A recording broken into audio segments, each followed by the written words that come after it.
Hi, I am Ann Bird, and I am the Executive Assistant for Dr. Carol Kershaw and Dr. Bill Wade, and they are co-authors of the book entitled Brain Change Therapy, Clinical Interventions for Self-Transformation, recently published by W.W. Norton. Today, we're here to talk about their upcoming workshop entitled Neurocoaching the Mind for Business, Financial, and Life Successes. This workshop is open to everyone who is interested in making significant personal changes. Bill and Carol, you both have been financially successful in business and in your personal lives, and we want to talk a little bit more about how you've been able to have that success and sustain it. And Carol, let's start with you. Both of you are going to be discussing how to use self-hypnosis during the workshop and how self-hypnosis can help people achieve their goals. Okay. Can you describe exactly what hypnosis is in your words and how people are going to be using it as you will suggest? Sure. Well, all hypnosis is focused attention with the use of memory and imagination. And we actually use hypnosis all the time. So, for example, if you're driving and you kind of get lost in thought, you forget where you are momentarily, that's a little bit of a self-hypnotic state. Or if you're at the movies and you're so absorbed in the story, you forget how much time has gone by, you're in a self-hypnotic state. But why this is very useful for people to use it intentionally is that when we alter our state of consciousness, and we can do that just by focusing someplace intently, we relax the mind and we move the mind down beneath areas of tension, anxiety, and then we have the opportunity to open up what we call inner resources of success.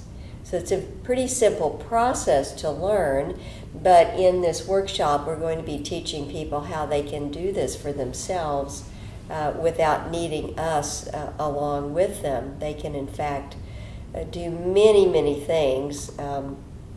We've taught people, for example, how to warm up their hands. You can change your body temperature. It's very useful if you have a headache, if you warm up your hands. We've taught people how to lower their blood pressure, how to stop bleeding, how to do a variety of things. But in addition to that, when you understand how to use self-hypnosis, you also expand your ability to be successful in business, in finance, and in your personal life. Now, this next question is going to be a popular one. What would be an optimal state for increasing your income, Bill? Two things.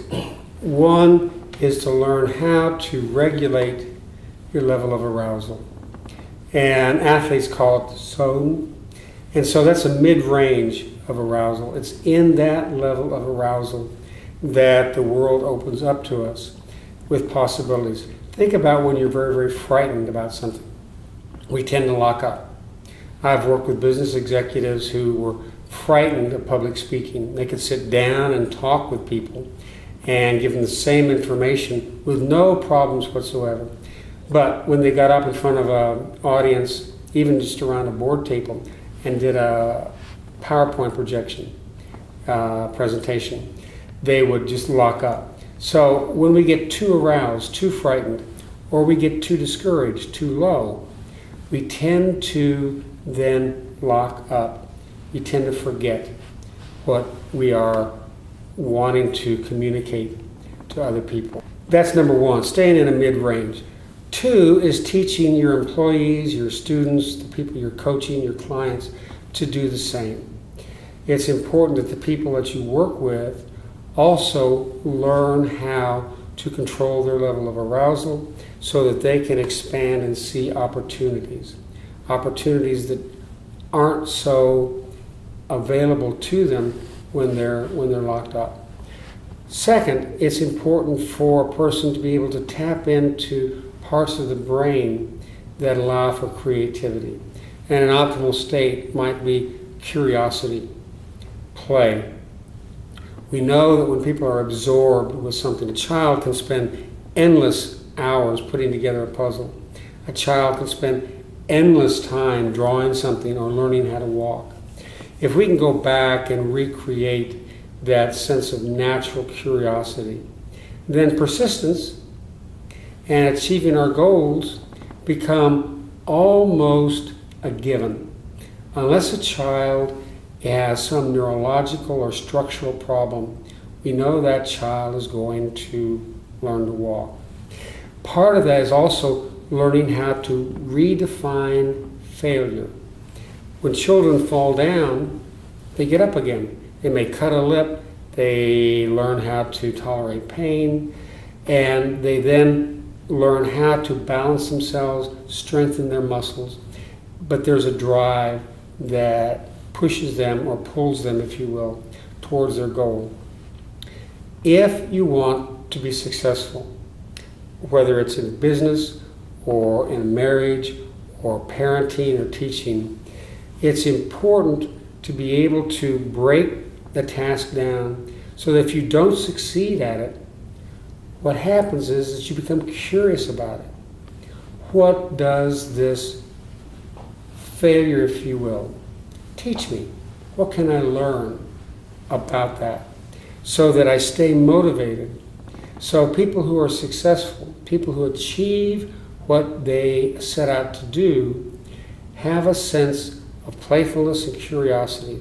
The last thing is having a sense of being connected, a sense of this is what my service, this is what my product is going to do for other people. So if I want to be successful, if I want not to get in my own way, if I want to achieve the things that I want to achieve, then I need to connect those goals with other people. Why would they come and buy my product? Why would they come and buy my service? So that people who achieve goals, people who are successful, people have this mindset, this state, if you will, of mid-range arousal. They have the ability to tap into the parts of the brain that allow them to focus, move to a broader focus, to become playful, curious. Playful not in the sense of frivolous, but playful in the sense of enjoyment. Those are the things that all successful people have in common. And if you don't have those are learnable skills. And it begins with a state of arousal. I know that both of you have talked about a number of things that this seminar will teach people. Is there anything that you haven't covered so far that you would want them to know that they will learn from this seminar? Well, one of the things is that there are optimal states people can get into that actually end up raising their profits. And so there's been some really interesting neuroscience research about this. So when you learn what an optimal state is for a particular activity, as we've said before, you can learn how to practice that, and you can learn some specific strategies to increase your finances over a period of time. So we're very excited about this workshop. We think that there's some really good information that perhaps a lot of people have not heard about yet, and so we would love to have people come and enjoy themselves and plug the information into their own lives. And if you want more information about this seminar, you can go to our website and provide us with your email address so that you can keep in contact with us, and so that we may send you a free downloadable audio gift.